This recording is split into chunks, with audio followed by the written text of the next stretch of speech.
He's a tugboat and a friendly tugboat too. Pushing and a pulling in the great big harbor, in the great big world is so much fun. So many brand new things to discover. Waking with the sun, gotta get the job done. Oh, Theodore and Emily, Bodak, Hank and George, and the harbor master too.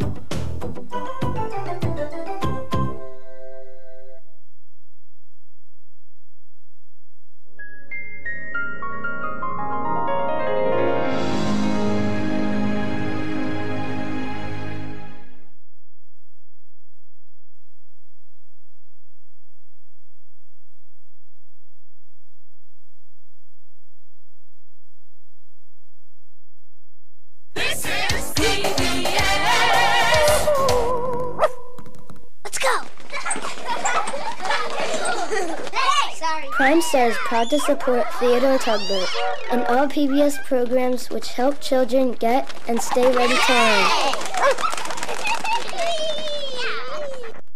Theodore, he's a tugboat and a friendly tugboat too. A friendly tugboat too. Oh, Theodore likes to do the things that friendly tugboats do.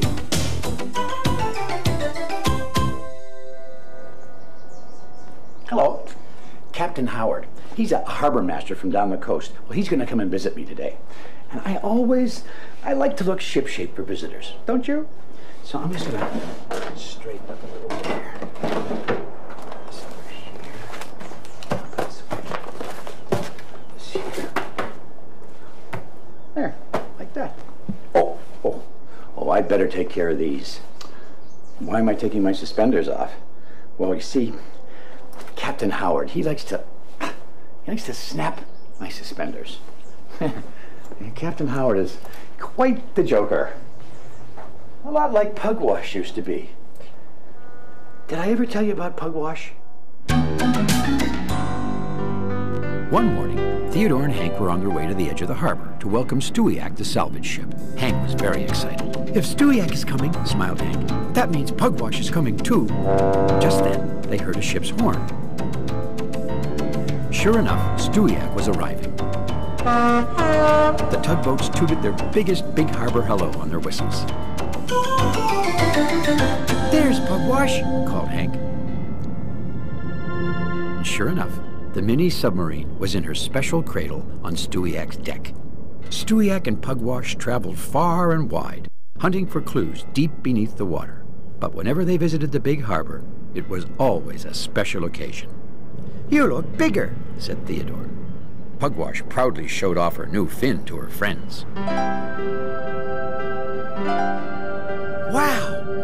I bet Northumberland will be really excited to see you again," smiled Hank. "Where is Northumberland?" said Pugwash. "I can't wait to see him." "He should be floating by here any moment," smiled Theodore.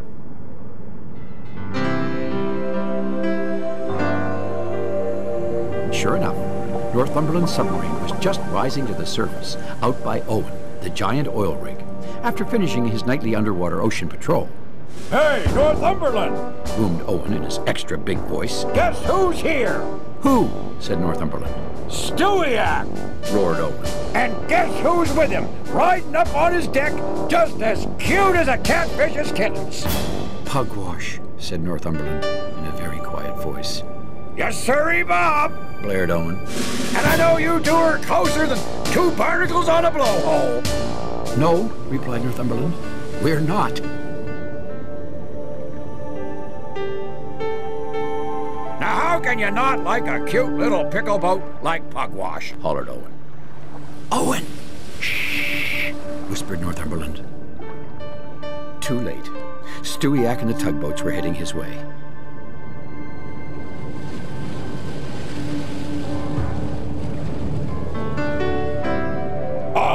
Oh, you want me to be quiet?" roared Owen in a voice so loud it shook Northumberland's periscope. "Hey, I can do that, huh? No problemo." "Countermeasures!" cried Northumberland. "Dive, dive, dive!"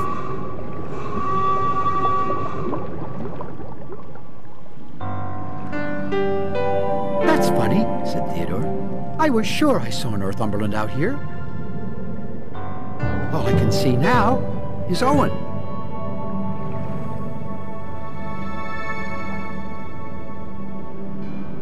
Theodore and Hank floated along with Stewiacke and Pugwash as they came into the harbor. "Don't worry, Pugwash," smiled Theodore.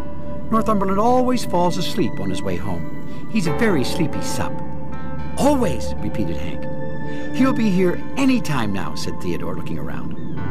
"He's very sleepy," added Hank. But there was no sign of him. "Maybe Northumberland came home early and he's already at his dock," Theodore decided. And then he had an idea. "I'll go bring him over," he told Pugwash. "He wouldn't want to miss seeing you." With a merry toot-toot of his whistle, Theodore hurried off to get Northumberland. Over by the Navy Yard, Northumberland was slowly rising to the surface. He looked this way and that. Whew, he sighed at last. No sign of Pugwash. "Northumberland!" Someone was calling him. Northumberland looked around. "Theodore," he said, "don't scare me like that." "I came to tell you that Pugwash has come for a visit," smiled Theodore. "I don't want to see Pugwash," said Northumberland. "But I thought Pugwash was your friend," said Theodore, surprised. She bumps me," explained Northumberland. At first, Theodore almost smiled at the thought of a great big Northumberland being scared of tiny little Pugwash. "She seems very well behaved to me," Theodore said at last. "She's going to bump me," insisted Northumberland. "She always does." "Well, maybe she's changed," said Theodore. "She is a little bigger than when she visited us before." Northumberland didn't say anything at first. "You always used to fall asleep on your way home," Theodore continued. "But today you didn't." "I guess I didn't," agreed Northumberland. "But it was only because I wanted to get away from Pugwash," he added quickly. "Pugwash really wants to see you," said Theodore. Well, wouldn't you know it, just then the two heard loud whistles. Hank had decided to lead Pugwash straight to Northumberland. "I bet Northumberland will be so excited to see you," grinned Hank. He just won't be able to float still." "Sub bumper!" cried Northumberland. "Dead ahead!" "See," said Hank, "I told you he wouldn't be able to float still." Well, Northumberland wasn't floating still all right. He was looking for a way to escape Pugwash. He turned this way and that way, but there was no escape. "Tactical maneuvers!" he shouted. "Hide! Hide! Hide!"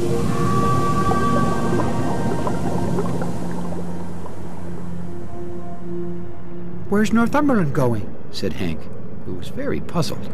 "He didn't look so excited to see me," said Pugwash. He's afraid you're going to bump him," Theodore explained. "Oh, I don't do that anymore," said Pugwash. "I didn't think so," said Theodore, "but now we have to make Northumberland believe that." "Whatever you say, Theodore," said Pugwash. "Well, how'll we do that?" said Hank. Theodore decided there was only one thing to do. "Pugwash," he said, "we're going to find him." Without wasting another word, Theodore set off with Pugwash and Hank to hunt for Northumberland.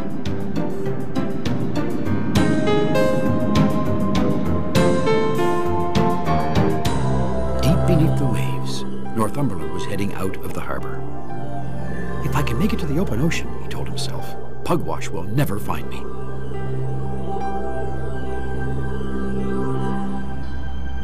Up above, the submarine hunters were approaching Bedford, the small bellboy who lived at the entrance to the harbor. "Northumberland was headed this way," Theodore told Pugwash. "Hank and I will keep watch up here. Dive and head for land." Northumberland always cruises along the coast when he leaves the harbor. "Diving," called Pugwash.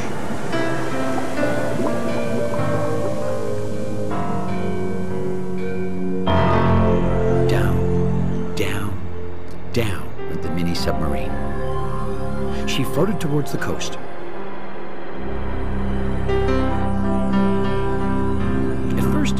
there was no sign of Northumberland. There he was. Sure enough, the big sub was cruising along the coast. Pugwash began to race towards Northumberland as fast as she could. Northumberland could feel the water below his hull get deeper and deeper. Soon, he would turn towards the ocean. Not much further now, he told himself. Northumberland began to turn when he caught a glimpse of something very scary. Sub bumper! He cried. Northumberland knew he could never outrace the quick little mini sub. And there, just off his bow, was the Pictou Peaks, rising from the bottom of the ocean towards the surface. One chance, He choked. evasive action. Northumberland slowly entered the underwater mountain range.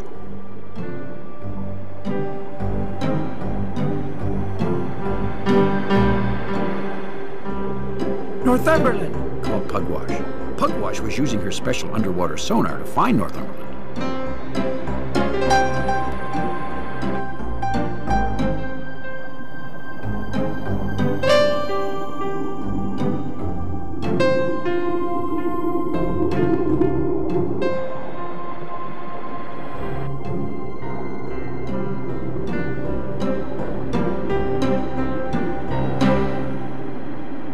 Oh, that was close, shuddered Northumberland. The big sub rumbled off, still shaking. Northumberland! Pugwash, gasped Northumberland. Northumberland was frozen in place. Pugwash floated towards Northumberland.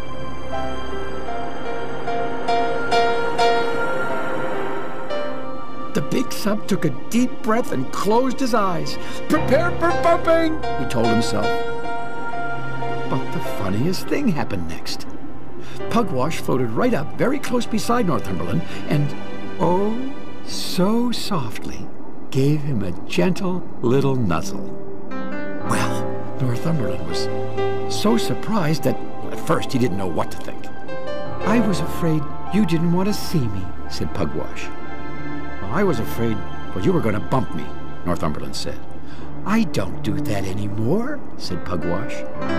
Well, I'm very glad to hear that, said Northumberland. Does that mean we're still friends? Said Pugwash. Friends, said Northumberland, with a big smile in his voice. I'm very happy to hear that, smiled Pugwash.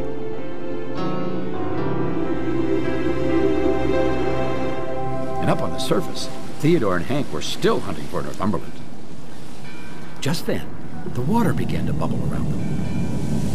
And Northumberland and Pugwash popped to the surface.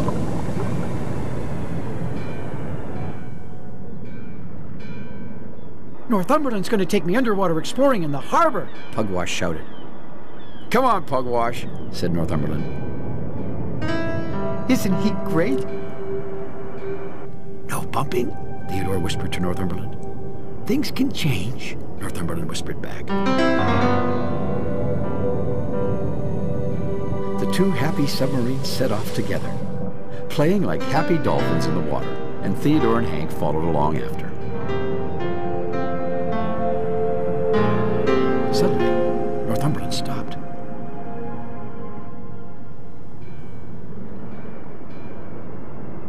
Do you think something's the matter, Theodore? Asked Hank. The big sub had fallen asleep right in the middle of the harbor. Then again, smiled Theodore, some things never change. If Pugwash can change, I wonder, maybe Captain Howard can change too. I mean, after all, it has been a long time since I've seen him. Maybe he won't snap my suspenders this time. You're right. I should give him a chance. I'll keep my suspenders on. Thanks for visiting us here in the Big Harbor. We'll see you all again next time. Just have to buckle this one back on. There. Put this away. There we go. That's it. There we go. All shipshape. Now I'm all ready for Captain Howard. Ow! Oh, I snapped myself. Oh. Theodore. There's another story coming right up, and you can always learn more about Theodore Tugboat on the internet. Find us through PBS Online. Pushing and a pulling in the great big harbor, in the great big world is so much fun. So many brand new things to discover. Waking with the sun, gotta get the job done. Oh, Theodore and Emily, Vodak, Hank and George, and the harbor master too. Thank you, Hillary. Yeah, see you tomorrow. Hello. Look what I just got in the mail. Wonder what it could be. See, I wasn't expecting anything, so I don't... Oh, look at that. Tugboat cookies. My favorite. Oh, there's a note. Dear son. Oh, I know these are your favorite. Enjoy them. Love, Mom. Oh, isn't that sweet of her? It's just in time for my snack. I think I'll have a few of these cookies right now. Yes, plate there. 1, 2, 3. Don't they look yummy? Huh? Isn't it nice when someone thinks of you? You know, that's something that Bedford Bowie would say. You know Bedford. Bedford Bowie. Yeah, lives right out there. Bedford Bowie was waiting patiently while Hank brought Barrington Barge over for a visit. Hank tooted hello to the little Bowie, who lived out at the entrance to the harbor. "Hi, Hank, what are you doing?" "We're taking these pipes to the oil refinery," he announced, showing off Barrington's cargo. Bedford dinged his bell with appreciation. "Nice," he said. A moment later, Constance, the Coast Guard ship, appeared. "I was patrolling along the coast," she called to Hank, "and I saw an iceberg." "How big was it?" Bedford wanted to know. "It was almost as tall as Benjamin Bridge," replied Constance. "Benjamin's really big," said Bedford.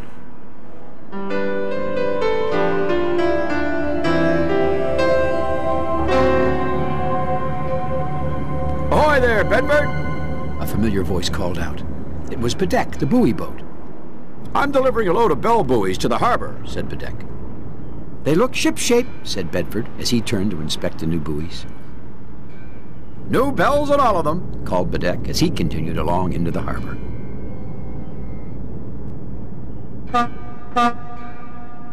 That was Theodore's whistle. Now he was coming for a visit. You see, since Bedford always stayed in one spot and couldn't see the harbor for himself, everyone liked to make a special visit and bring the harbor to Bedford. Bedford bobbed up and down and dinged his little bell. A visit from Theodore was the most special of all. "Bedford," called Theodore, "I just took Clara, the cargo ship, out to the ocean. Can you guess what she was loaded with?" "No," replied Bedford. "Bicycles!" shouted Theodore. "Bicycles," repeated Bedford, as if he had never heard such a wonderful word. Just then, George roared up. All the tugs are having a race around the harbor, he announced. Well, Theodore loved racing, but he hadn't told all his stories to Bedford. "I'll meet you later," he called to George. "Now let's see, what else did I do today?" Theodore began. I took Guysborough, the garbage barge, to the dump. Oh, and I put oil in my tank, took Clara and her bicycles out. Theodore could hear the tugs already beginning to race. He really wanted to join them, so he speeded up too. "Then I visited you. I'm still visiting you, and, oh, what was I saying?" frowned Theodore. Tugs sure sounded like they were having fun. Oh, yes," he continued. I put bicycles in my tank, oiled Guysborough, took Clara to the dump, and..." "Theodore," Bedford interrupted, "I think I'm tired now." "Tired?" repeated Theodore. "But Bedford, you haven't done anything today." "I know," said Bedford in a very quiet voice. "Well, if you're sure," Theodore said, I'll see you tomorrow, and I'll tell you all about the race."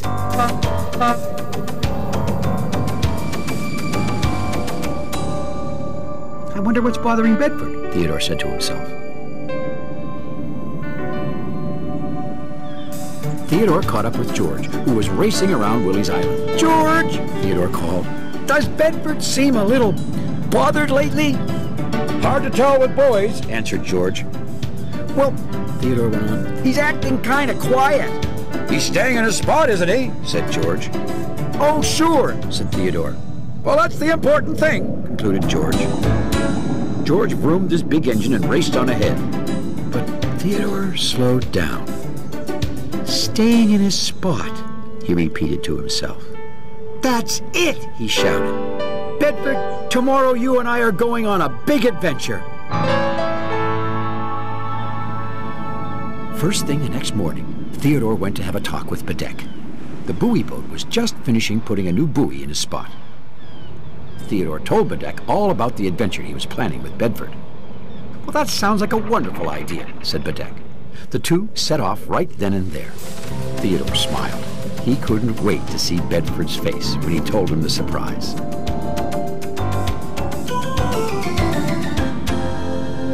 Bedford, Theodore called as he cruised towards the bell buoy. Guess what we're going to do today? What? Said Bedford. Well, usually I only tell you about things in the big harbor, Theodore explained. But today, I'm taking you to see the big harbor. That sounds great, shouted Bedford. Bedeck began to lower another buoy into the water to watch Bedford's spot. And Theodore moved closer to haul Bedford out of the water. Hang on to your bell, Bedford, he grinned. The fun is just beginning. With Bedford riding up snugly beside him, Theodore began the harbor tour. There's Benjamin, he called to the buoy. He looks much bigger from here, said Bedford.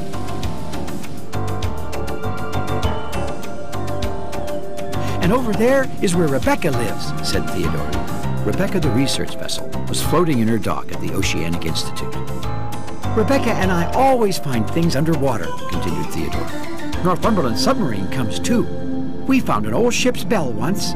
Finding a bell would be nice, said the bellboy. Theodore, I'm going exploring now, called Rebecca. Would you like to come with me? I would, said Theodore, sounding a little disappointed.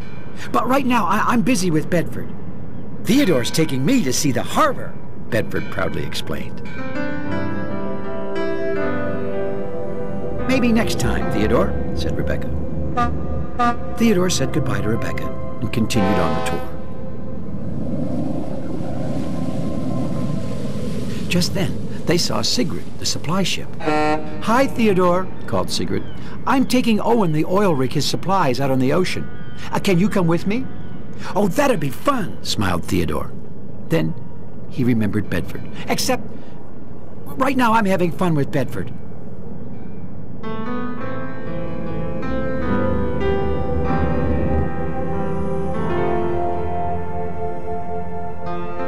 A moment later, Hank came hurrying by. Theodore, don't forget that you're going to show me where you found that driftwood the waves washed up last night. Yes, Hank. As soon as I finish showing Bedford around, said Theodore. Hank tooted and continued on his way.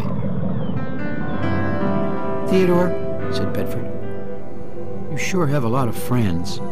Oh, everyone in the big harbor is my friend, said Theodore. And it sure sounds like you have lots of fun with them, continued Bedford. Sure, like us. Oh, we have lots of fun together, too, said Theodore. I tell you things and you listen. It's not the same, said Bedford. I think I'd like to go back to my spot now. Well, at first, Theodore thought Bedford was making a joke. But it was always kind of hard to tell if the bellboy was smiling. Somehow, this time, Theodore knew he wasn't. A little later that day, Bedford was back in his spot. Bedeck was leaving the harbor for home again when he heard the little bellboy calling him. Bedeck, called Bedford. Yes, Bedford? Bedeck headed over, thinking Bedford wanted to say goodbye to him. I've been thinking that I'd like to leave the harbor, said Bedford. Leave the harbor? Repeated Bedeck. Can you take me to another harbor? Said Bedford. Well, Bedeck said slowly, I suppose I could see if there are any replacement buoys to take your spot. Thank you, said Bedford.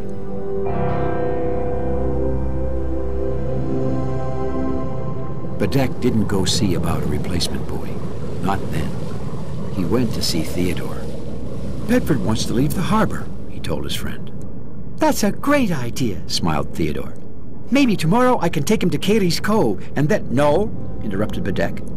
I mean, he wants to go and live in another harbor. But why? Said Theodore, who was very surprised. I don't know, replied Bedeck. But I thought I should tell you. Theodore was so surprised and upset that it felt like something had broken deep inside his engine. I better go talk to him, he said at last. Theodore and Bedeck floated out together to see Bedford. A moment later, Hank arrived, and then Pearl and Petra, the pilot boats. And even Rebecca. Everyone had heard that Bedford was leaving.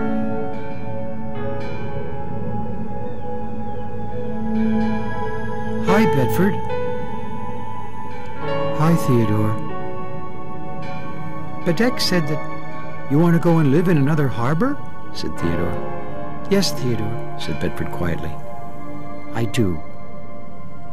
Are you sure there's nothing I can say to make you change your mind? Said Theodore. I think I have to go, replied Bedford. Goodbye, Theodore. Goodbye, Bedford, said Theodore. Ready for hauling up, Bedford called to Bedeck.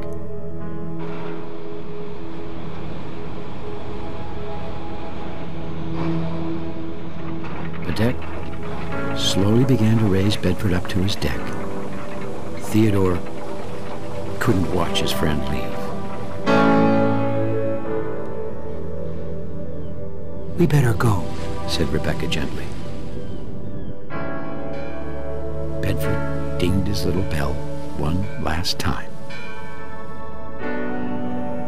Stop! Theodore suddenly shouted. Bedford, you can't leave.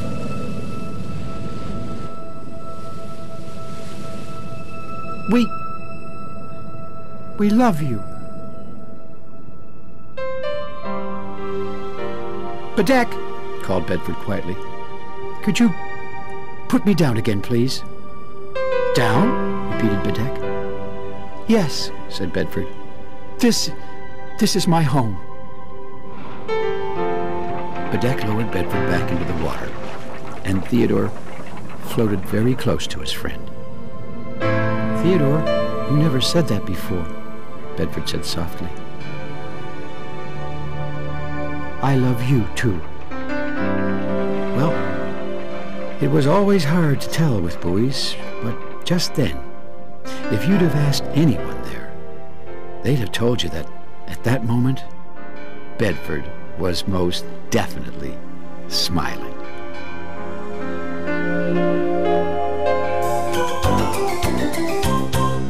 Bedford certainly is special to all of us here in the Big Harbor. Thanks for visiting us. We'll see you all again next time. Now, there's someone else who's really special to me. Hello, Mom? I got the cookies you sent. Yeah, they look yummy. You're the best mom in the whole wide world. Yeah, I love you. Thank you, Mom. Bye. Oh, I can feel her smile all the way over the phone. And now, it's time for my snack. Delicious. Theodore, he's a tugboat and a friendly tugboat too. A friendly tugboat too. Oh, Theodore likes to do the things that friendly tugboats do. Hello, I'm going jogging. See, I've decided to run around the harbor every day for exercise. But it's very important to loosen up the muscles before you run or jump or play games or anything. So, oh, it's a little tight there. That's okay, I'll just take it slow. Today is my first time. Now, if I got everything, oh, my running shoes. Oh, I have them right here. I have both of them right here. Oh, you look at that. I was in a big hurry this morning and, oh, I brought 2 different shoes. Now what am I going to do? Am I going to jog in these? One's red and one's blue and one's old and one's new. Now what am I going to do? I bet I know what Guysborough and Digby would say.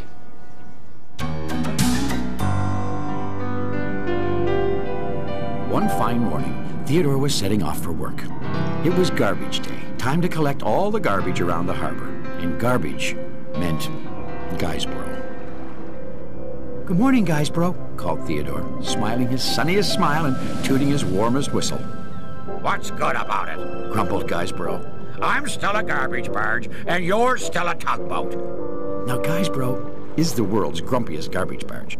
But Theodore always tried to find a way to enjoy his time with him. "The sun is shining," said Theodore, "and the waves are warm." Sun makes my garbage extra stinky, snarled Guysborough. And salt water makes my rudder itch. Theodore was used to Guysborough's grumpiness, but he reminded himself to steer clear of other ships and boats. You see, Theodore thought that the barge was so grumpy, no one else could possibly want to be around him.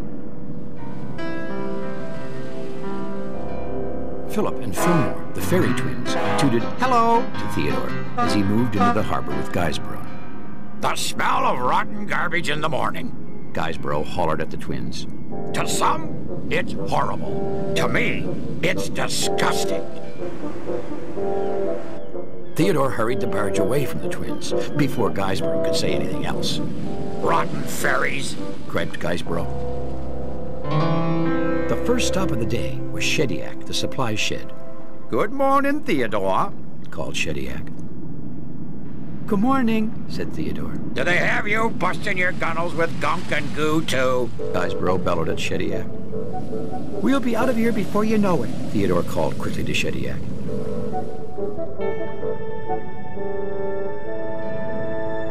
As soon as the garbage was loaded onto Guysborough, Theodore took off. Rotten shit, groused Guysborough. Northumberland's submarine was just coming back from its nightly underwater ocean patrol. Morning, Theodore, he called. Do you have a load of yucky, stinky garbage? Guysborough shouted at the sub. Dump it on me. That's what I'm here for. "He's feeling a little cranky today," Theodore called to Northumberland as he quickly towed Guysborough away. I'll be in a worse mood tomorrow, griped Guysborough. Theodore and Guysborough moved along in silence a moment. Theodore, said Guysborough. "Yes, Guysborough?" said Theodore. No one ever says hello to me. "Yes, I suppose that's true," said Theodore. And why do you suppose that is true?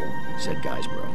"Well, you do call everyone rotten," said Theodore as gently as he could. Well, what's that got to do with anything? growled Guysborough. Theodore didn't say anything, but inside, he was certain that if someone ever called Guysborough rotten, his feelings would be hurt. Theodore decided that from now on, he'd make extra sure he kept that grumpy barge far away from everyone.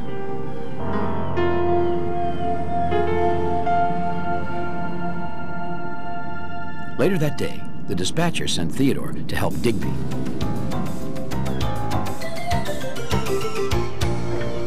Theodore found the little cable ship waiting for him along the coast, just outside the harbor. Digby was digging up his old cables and putting new ones in their place.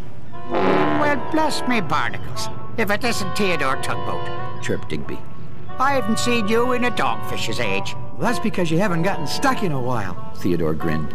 You see, Digby was always getting stuck somewhere, and Theodore was always helping him get unstuck. I do get stuck me fair share, agreed Digby. I am a floating disaster just waiting to happen.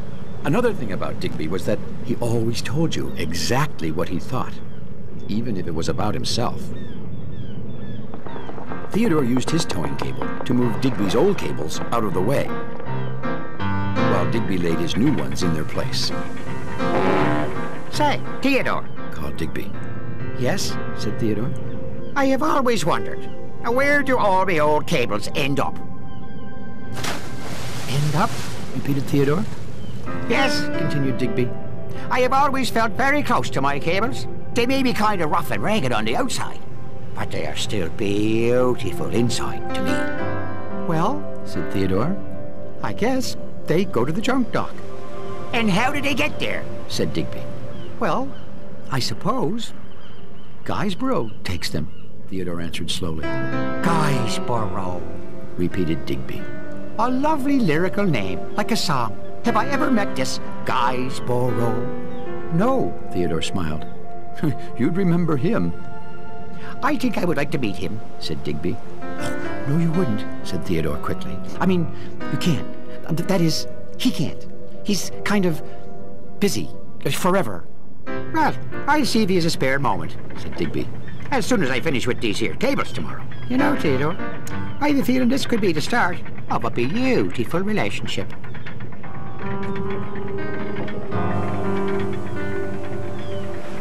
Oh, no, it won't, Theodore groaned to himself. That night, Theodore was tossing and turning. He was having a terrible dream.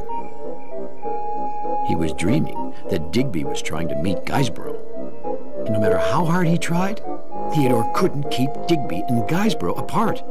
Wherever Theodore turned with Guysborough, Digby was there.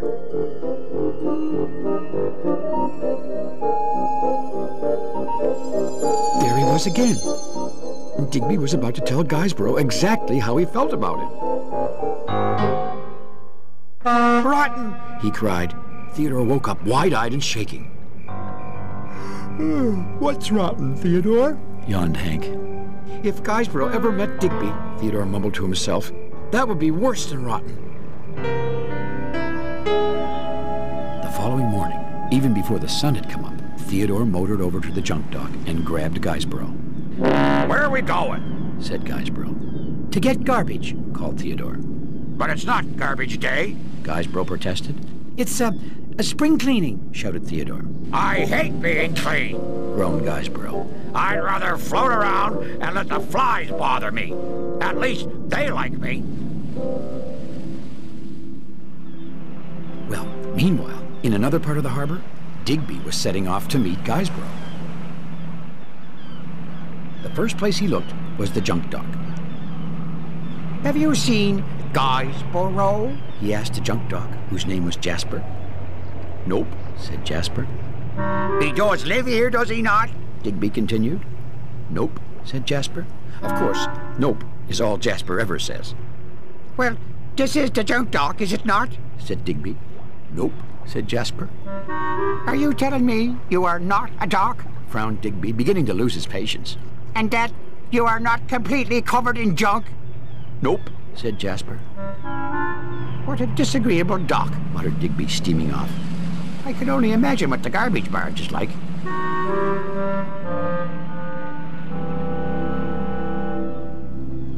Theodore had towed Guysborough to an out-of-the-way little cove along the coast. Theodore? Griped Guysborough. There's no garbage out here. We better check, puffed Theodore. Inside.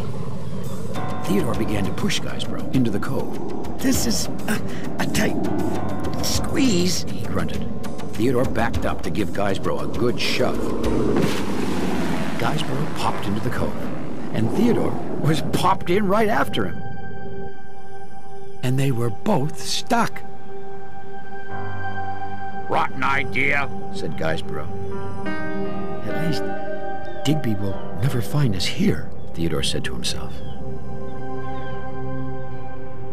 Back in the big harbor, Digby was getting into a pretty rotten mood himself. No one seemed to know a thing about Guysborough, except that he was grumpy. This is a complete waste of valuable time, shouted Digby. Digby decided to visit his new cables up along the coast instead, and off he went, rumbling his engine grumpily. Do you hear that? Said Guysborough. I don't hear anything, said Theodore. Sounds like an engine, glared Guysborough. Might be a ship coming. We better call for help. Theodore suddenly had an awful feeling, just like in his terrible dream the night before. No, he cried. Theodore! Digby, he stammered. What are you doing here? Well, I could ask you the same question, said Digby. I'm kind of stuck, said Theodore. Now, Theodore, said Digby, you know, that's my job around here. Digby was always getting stuck somewhere. And who's that there with you? Headed Digby, peering into the cove. Oh, no one, Theodore said quickly, trying to look bigger so he could hide Guysborough behind him. Guysborough! glared Guysborough. Who wants to know? Guysborough, Said Digby right away. I have been looking all over tarnation for you. I heard you were grumpy. But I didn't know you'd have such a powerful smell on you, too. Oh, I should have followed the stinkiness right to you, boy. Do you think I'm grumpy? Said Guysborough kind of softly. He didn't mean it, said Theodore. And am I really stinky? Said Guysborough. Like rotten fish, replied Digby. Theodore closed his eyes. He couldn't look. Poor Guysborough. You are possibly the grumpiest, stinkiest thing I have ever come across on land or water. Well, Theodore braced himself for what Guysborough would say next. Oh, well, that's the nicest thing anyone ever said to me, said Guysborough. Theodore couldn't believe his ears. Digby and Guysborough were getting along. You mean, he said to Digby, you like Guysborough? Like him? Said Digby. Why, I think Guysborough is the catfish's whiskers. He's rough and rugged on the outside, like my old cables, but inside, ha-ha, a thing of beauty. Well, what's not to like about me? Added Guysborough. Digby pulled Theodore out of the cove, and Theodore pulled Guysborough. The three friends set off back into the harbor together. Theodore, whispered Digby, I told you this was going to be the start of a beautiful relationship. Rotten cable ship, grumbled Guysborough. But Guysborough was all smiles. And so was Theodore. Guysborough and Digby are great friends now. I guess you never know who's going to get along together. I wonder if my running shoes are going to get along on my feet after all. There's only one way to find out. I'll put them on. Here's the red one. And here's the blue one. I don't know about this. Oh, what do you know about that? Oh, they feel terrific. Oh, I'm ready for my jog around the big harbor now. Thanks for visiting us. We'll see you again next time. Here comes the jogging harbor master. Oh! Theodore, he's a tugboat and a friendly tugboat too. A friendly tugboat too. Oh, Theodore likes to do the things that friendly tugboats do. Pushing and a pulling in the great big harbor, in the great big world is so much fun. So many brand new things to discover. Waking with the sun, gotta get the job done. Oh, Theodore and Emily, Voda, Hank and George, and the harbor master too.